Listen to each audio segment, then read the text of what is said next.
Hey everybody, and welcome to a new episode. Today we've got with me Peter Franke. Peter, welcome. Thank you. Can you start at least by introducing yourself a little bit, the company you work in, etc. for the people who don't know you yet? Yeah, of course. So I like the way you pronounce it with your Dutch accent, by the way. I could never do that myself. I like it. So yeah, Peter Franke. I'm one of the founders of Franke de la Fuente, which is a law firm. We are very specialized in the real estate investments, property transactions, relocating clients. We have 4 offices on Costa del Sol, also an office in the Balearics and the Canary Islands. So of course you can see from those locations that it's the areas of Spain which we have a lot of foreign investors, people that are moving to these areas. And we help these clients with everything that they need when it comes to buying a property, selling a property, their taxes, immigration, everything related to the investment, basically. Okay.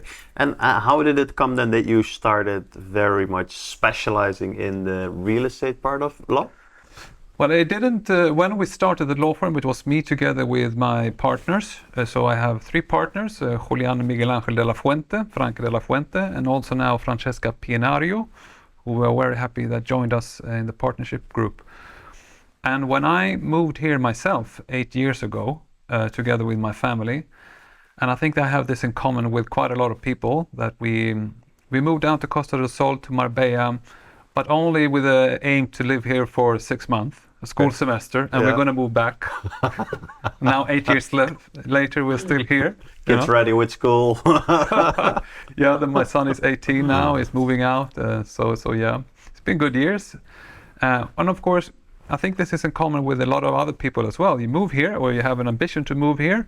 Well, either you keep your ongoing, professional activity in your home country. Maybe you have a company, or you even a job where you can work remotely, etc. We started from scratch, both me and my wife. So in the first 2 years, I was working as a real estate agent like yourself. Yeah. And during that time, those 2 years, I met with Miguel Angel and Julian and Francesca, so they are now my partners. And then I realized my profession as a lawyer, this is where I could do some difference. This is, of course, a main market for us as well. And it was maybe, I could enter this market with maybe a bit of fresh eyes, coming from a different country, even from Sweden. And me and my partners, we were very much aligned to let's work and let's be really, really good at only doing this. Yeah. So let's not do litigation. Let's not do criminal law, family law, anything else, because that's quite typical for law firms, that you grow and you grow in departments, etc. But we have decided to stay very focused on this, and instead expand in other regions, etc. Be good in one specific thing and know it all. Well, that's the idea. All right. Hey, because that knowledge is very difficult. I was speaking last week with a builder that I actually know that does sometimes some work for us or my clients. Mm-hmm. And he had recently bought a new villa with somebody as an investment. To flip, as you would say in terms, and he told me something that wasn't correct.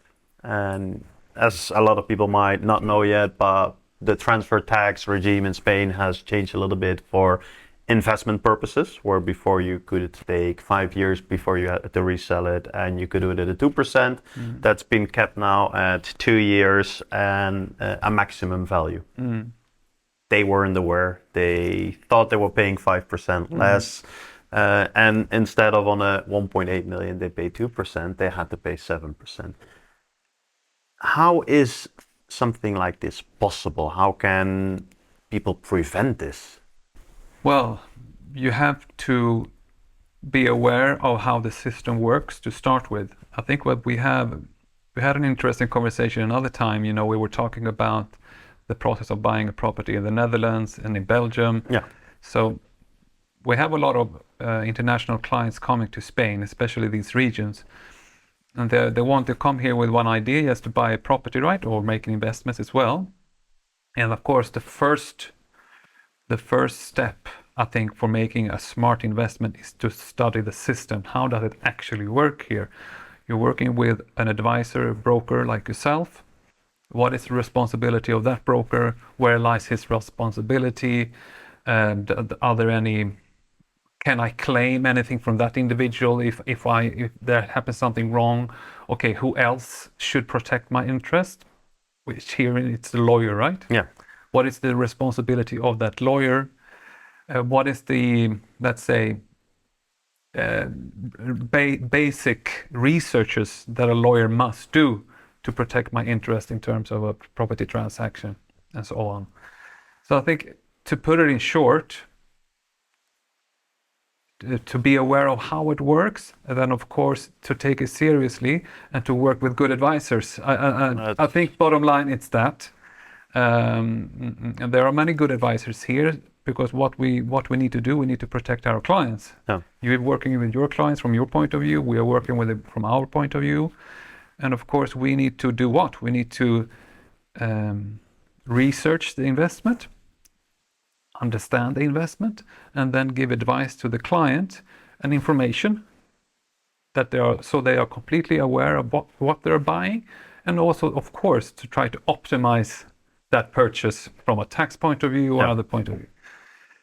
So yeah, I think that the fact that there are many buyers from other countries, of course, coming here, and they take their own experiences, and maybe sometimes they assume that there is a system of protection naturally, automatically for them. Here it's really not. You have to actively work with advisors, and you have to choose them wisely to make sure that you do smart decisions. Yeah, because for example, in the Netherlands where I'm from, it's very normal that if you buy a property, you had a technical inspection, nothing appears, nothing shows up. You buy the property and within a week your roof collapses, that you could sue them for hidden damages. Yeah. In Spain, that's not really a thing. So it is. Well, you have only a 6-month protection.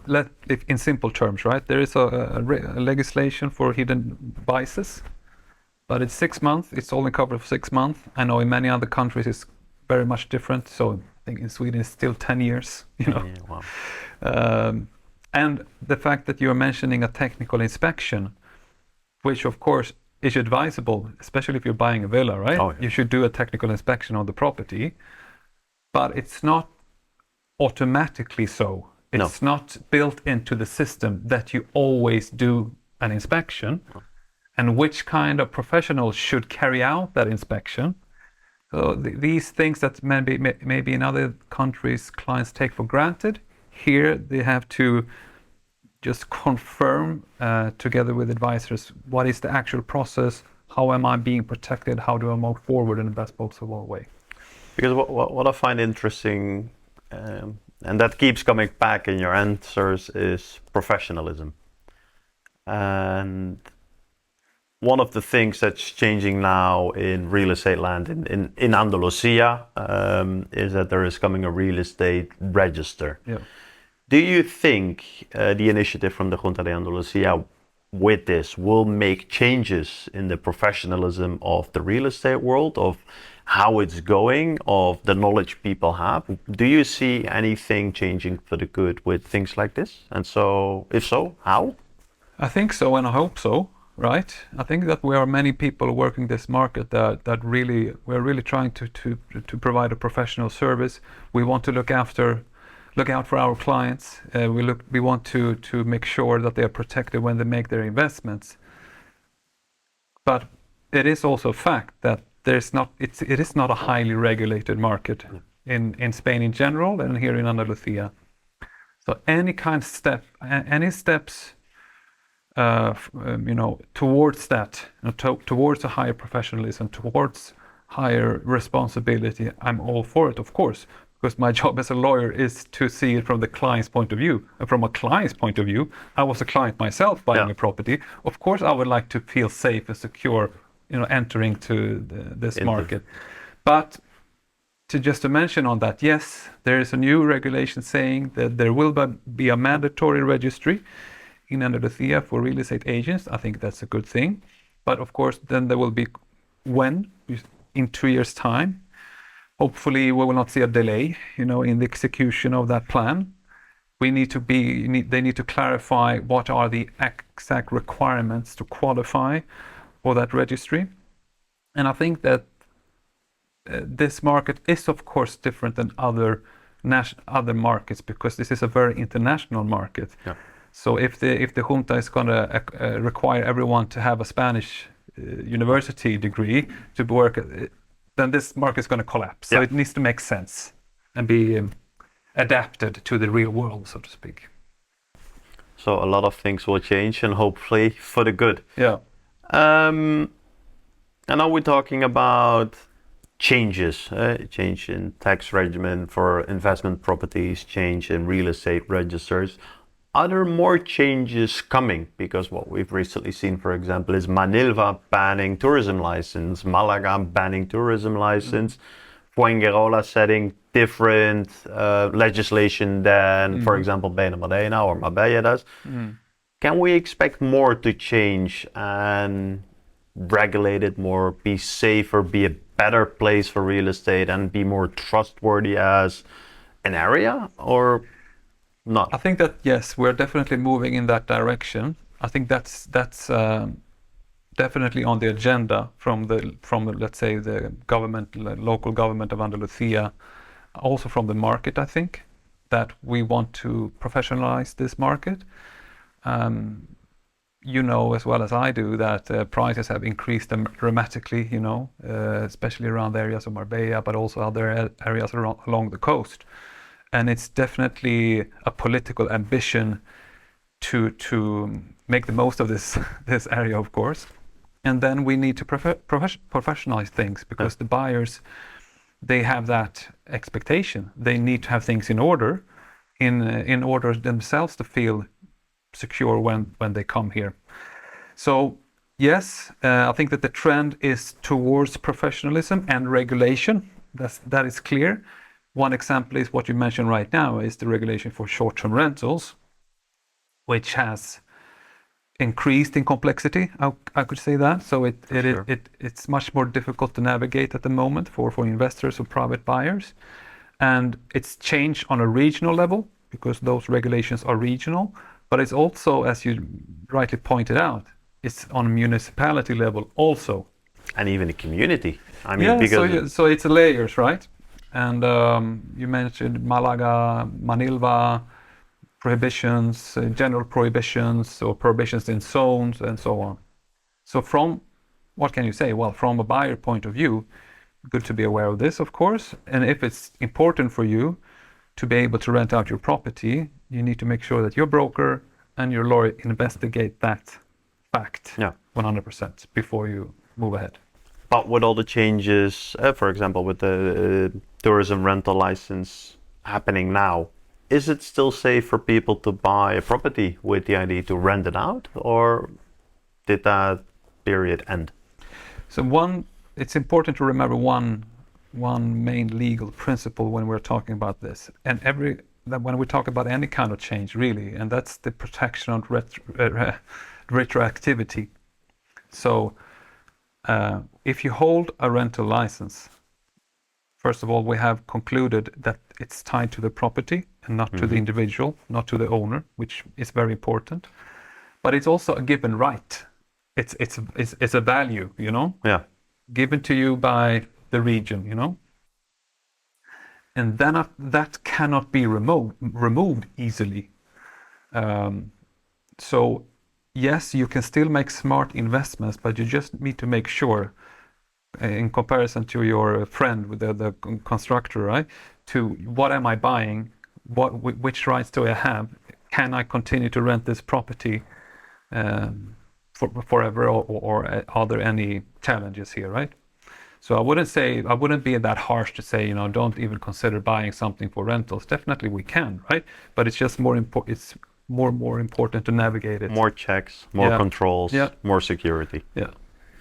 Hey, and does that differ if you are a private buyer who buys his own apartment, who wants to rent it out for the periods when they're not there, or when I set up an SL to buy 20 apartments, all specifically only bought for tourism rental.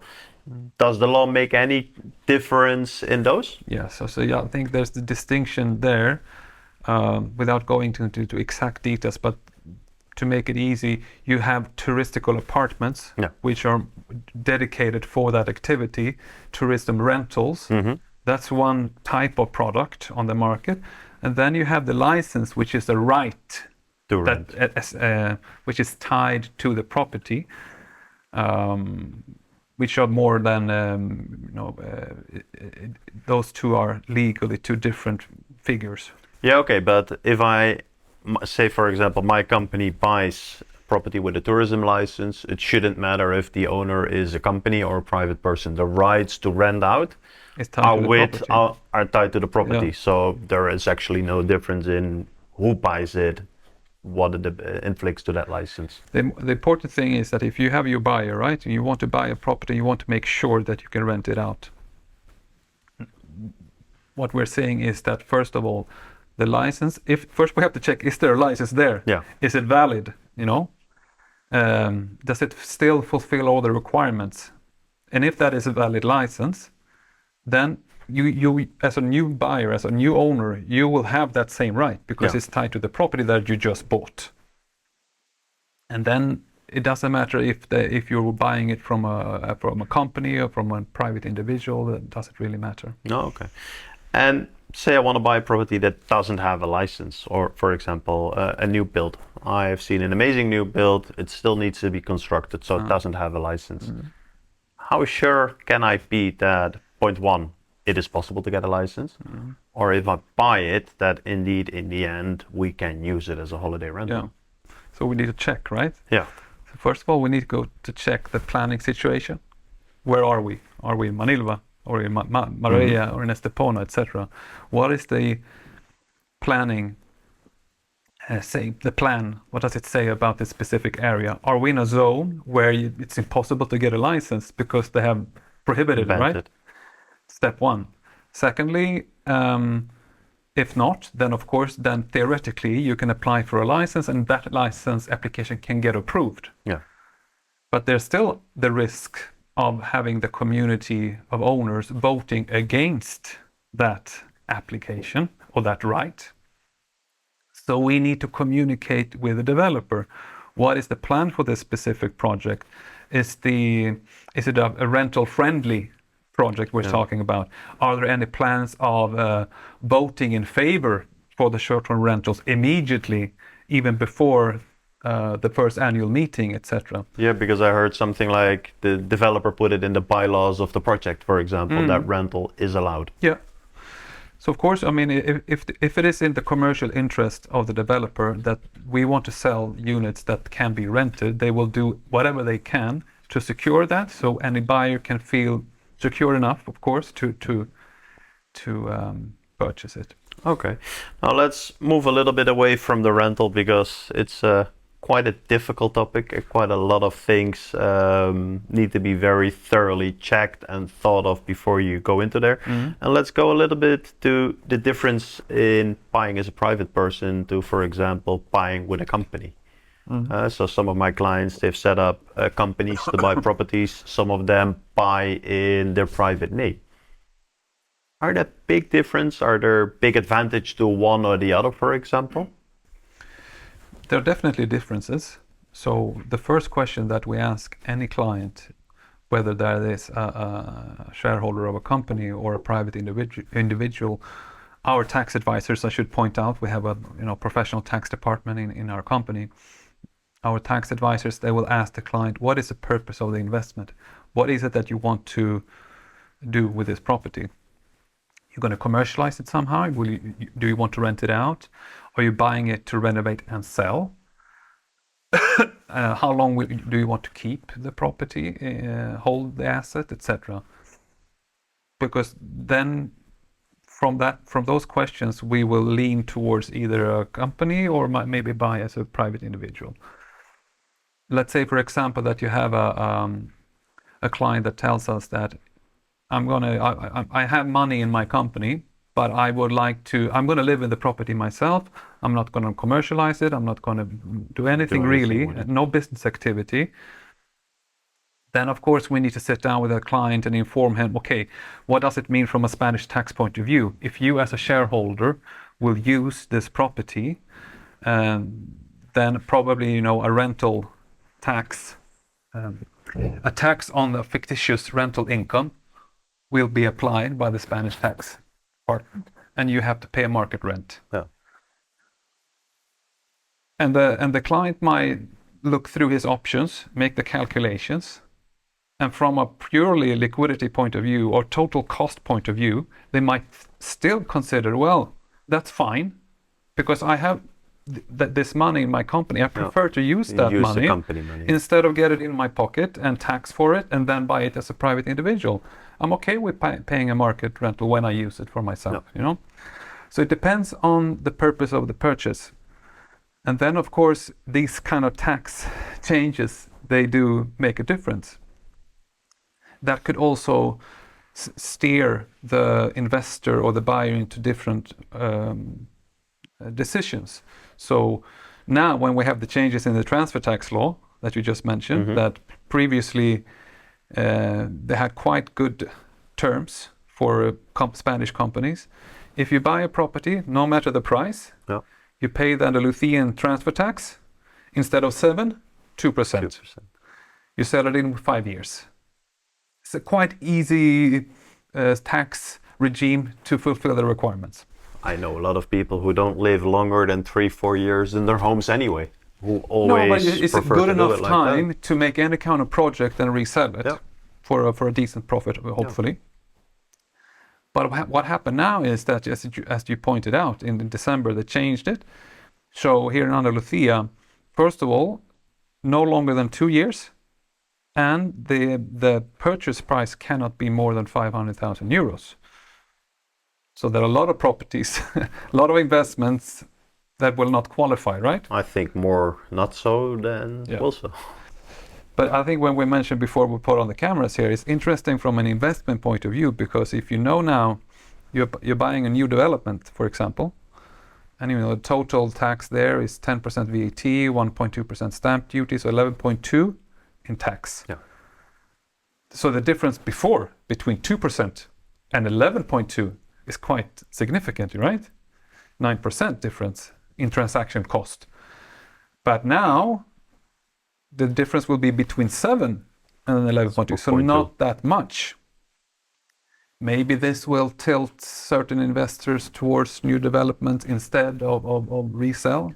There's always a side effect to these changes. Yeah, because what you see is a lot of times with a new build that you buy off plan, the price increase that can go through is much higher than a normal property, a normal resale unit. So that 4.2% in price difference between the 11.2 on new build and the 7% on resales, you could normally recoup that quite fast with an off-plan build that still needs 2 or 3 years before it's finished, and prices keep increasing and increasing. And what you see is with these kinds of properties, sometimes, well, not sometimes, most of the times, the price increase is much faster than with already existing properties or resale properties, how we say. Yeah, and it's less risk, because you want to flip, as we say, a resale property. You have to engage with a construction company, their licensing, an architect, town hall are involved, you can be very successful, but all these factors still is going to keep into play. Yeah. And if you were, for example, to give advice to professional investors, because I'm dealing more and more with professional investors, from people who buy 1 or 2 properties purely for a holiday rental, to multi-unit buyers, people who've got 10 or 15 in a portfolio and are expanding. Do you see now the tax law changed, the tourism license is changing here and there? Do you see a big danger for them in the market, or not at all? I mean, I'm talking purely from a legal point of view Yeah. now. Of course, there are many other, maybe much more important factors from in a financial investment point of view. To estimate the prices in certain regions. How can I flip this property, turnover, return on investment in a couple of years' time, etc. So we are not usually doing those numbers. No. We are lawyers and tax advisors. But to answer your question, I mean, there are always going to be changes to a real estate market. There are slight changes now, the changes in transfer tax, rental license, etc., etc. But I think that those minor changes is always going to happen. And the market itself, I think, is a very, very stable, long-term, solid real estate market. I think it's quite difficult to find a similar one in Europe, where the international buyers are so significantly buying so much. And we have the diversity of the market also. Yeah. The traditional buyers are Swedes, UK, Netherlands, France, Germans, But we know, both me and you, the last few years, we had a lot of buyers coming from former Eastern European countries, from Poland, from Czechia. We have also from America Romania. now, and Romania, Middle East. So recently, big influx in American, Canadian people. Yeah, correct. So I think the features of this market itself, the location, the logistics, the infrastructure, the lifestyle, everything, of course, gives all that brings, a very stable, I think, situation for the market. And also now we are adding the diversity of many different kind of buyers from all different regions of the world, together with still a friendly investment. So, Peter, with all the changes in regulations, etc., we do know that Marbella, the Costa del Sol, is quite a steady, quite a strong environment. But do you think all the changes that are happening with transfer tax changes, real estate regulations, tourism license, etc., do you think that that has any influence on pricing or growth expectations for the next years? I think there's always going to be impacts somehow. It can impact prices. It can impact the market in general, especially on the topic of the registry, etc. Hopefully in a very positive way. But I don't see any of these recent changes, as you mentioned, in transfer tax, in short-term rental regulations, and the registry regulations. I don't think that has a large dramatic impact on the prices. These are normal changes to a real estate market, in my opinion. Also last year they abolished the golden visa, which is what was a nightmare and was in the news, or locally at least, as something terrible. And of course it had an impact on certain buyers and maybe even on prices slightly. But I think still, as I mentioned, this market, from my point of view, is a very solid market. With a lot of stability, short-term and long-term. So these minor changes in terms of regulations, tax, etc., are normal. I don't see them having a dramatic effect on prices. With that, do you think it's more the normal way of life in an evolving, maturing market? Because I think that is what you see in Andalusia, in the Costa del Sol, that the real estate market is evolving, it's maturing, it's professionalizing, and those are just steps in it. I think you're right, definitely. Well, I mean, the Costa del Sol have been, of course, traditionally is viewed and has been throughout the decades a vacational area. Traditionally people came here to enjoy the vacation. Now it's a completely different infrastructure. People are moving here. People are building businesses here. We are growing together with Malaga, so to speak, in that sense. And of course, then it makes sense. It's normal that we need to see certain changes to the market, which adapts us to that reality. If you could give advice, legal advice, what is the most important, most overlooked, or most ignored piece of legal matter that has to do with the purchase and the whole sales and the buying project of a property, either be a holiday rental property, a real estate investment for rental. But what is the most overlooked in general and the biggest piece of advice that you can give to clients? I don't think there's one.